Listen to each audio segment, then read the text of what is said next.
Assalamualaikum warahmatullahi wabarakatuh. Shalom dan selamat sore. Kami di sini dari kelompok 5 memegang percobaan 5 mengenai balok kaca dan prisma.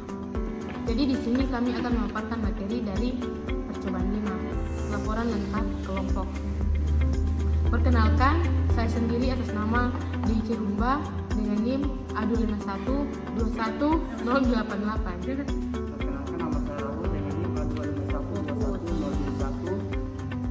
Perkenalkan, nama saya Natasha Putri Amelia dengan NIM A251211055. Perkenalkan, nama saya Windy Silimun dengan NIM A251211076. Adapun tujuan dari percobaan ini, yang pertama membuktikan hukum Snellius tentang pembiasan, yang kedua menggambarkan jalannya sinar bias pada balok kaca dan prisma, yang ketiga menentukan indeks bias pada satu bidang batas atau balok kaca dan dua bidang batas prisma, dan yang keempat menentukan besarnya sudut deviasi. Yang kedua atau B, dasar teori. Pertama, membuktikan hukum Snellius tentang pembiasan. Berkas cahaya dari udara yang masuk ke dalam kaca akan mengalami pembelokan. Peristiwa tersebut disebut pembiasan cahaya. Hal ini disebabkan medium udara dan medium kaca memiliki kerapatan optik yang berbeda. Jadi, dapat disimpulkan bahwa pembiasaan cahaya terjadi akibat cahaya melewati dua medium yang berbeda. Kerapatan optiknya. Sinar bias akan mendekati garis normal ketika sinar datang dari medium kurang rapat atau udara ke medium lebih rapat atau kaca.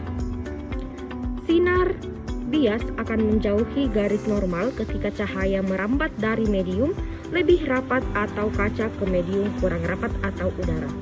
Dan terjadinya pembiasan tersebut telah dibuktikan oleh seorang ahli matematika dan perbintang Belanda pada tahun 1621 bernama Willebrord Snell, bahwa hasil percobaannya dirumuskan dan dikenal dengan hukum Snellius.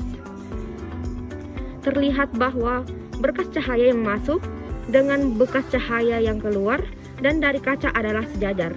Menurut hukum Snellius, dalam peristiwa pembiasan cahaya, perbandingan sin sudut datang dari sinus sudut bisa adalah konstan, atau N sama dengan sin I atau sin R. Dan adapun keterangannya, N sama dengan indeks bias, I sama dengan sudut datang, R sama dengan sudut bias. Dan bekas cahaya hanya mengalami pergeseran sebesar T atau besaran panjang. Jika berkas datang, maka pergeserannya dapat dihitung sebagai berikut. T sama dengan D sin I kurang R atau cos R. Dan keterangan T sama dengan pergeseran sinar, D tebal kaca. Dan hukum Snellius menyatakan bahwa yang pertama, sinar datang, sinar bias dan garis normal terletak pada satu bidang datar. Yang kedua, jika sinar datang dari medium yang kurang rapat menuju medium yang lebih rapat, sinar akan dibiaskan mendekati garis normal. Jika sinar dari medium yang lebih rapat menuju medium yang kurang rapat, sinar akan dibiaskan menjauhi garis normal. Yang kedua, menggambarkan jalannya sinar bias pada balok kaca dan prisma. Prisma ialah sebuah zat bening yang dibatasi oleh dua buah bidang datar.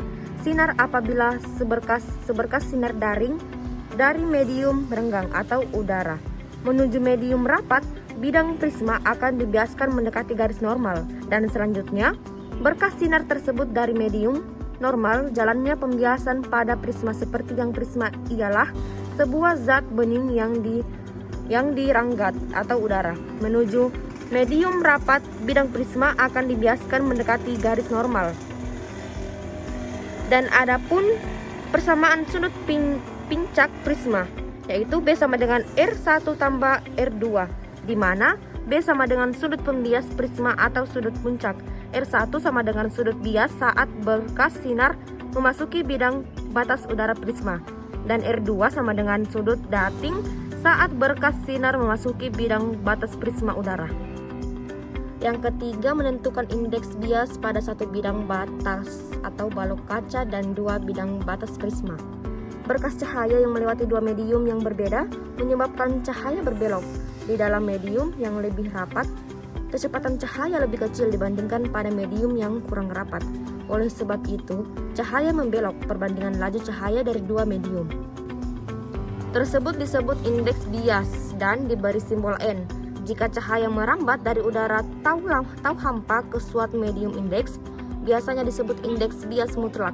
Secara matematis dituliskan N sama dengan C per V, dan keterangannya N sama dengan indeks bias, C sama dengan laju cahaya atau M per S, dan V sama dengan laju cahaya dalam medium atau M per S. Nah, yang keempat, menentukan besarnya sudut devisa. Sudut devisa dihitung menggunakan rumus persamaan sudut devisa prisma, yang dimana D sama dengan I1 ditambah R2 atau B.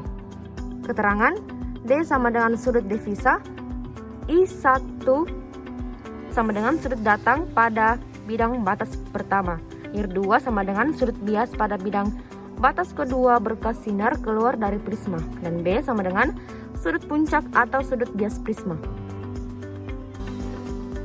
Bagian D, prosedur kerja.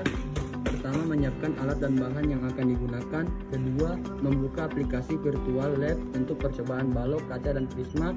Ketiga, mengklik prisma hingga tampil percobaan lab. Keempat, menampilkan virtual lab untuk percobaan balok, kaca, dan prisma. Dan terakhir, memilih percobaan yang akan digunakan dua jenis bahan, yaitu balok, kaca, dan prisma. Sekian, terima kasih pemaparan materi dari kami mengenai percobaan 5, balok kaca dan prisma. Jika ada kesalahan kata, mohon dimaafkan. Wassalamualaikum warahmatullahi wabarakatuh.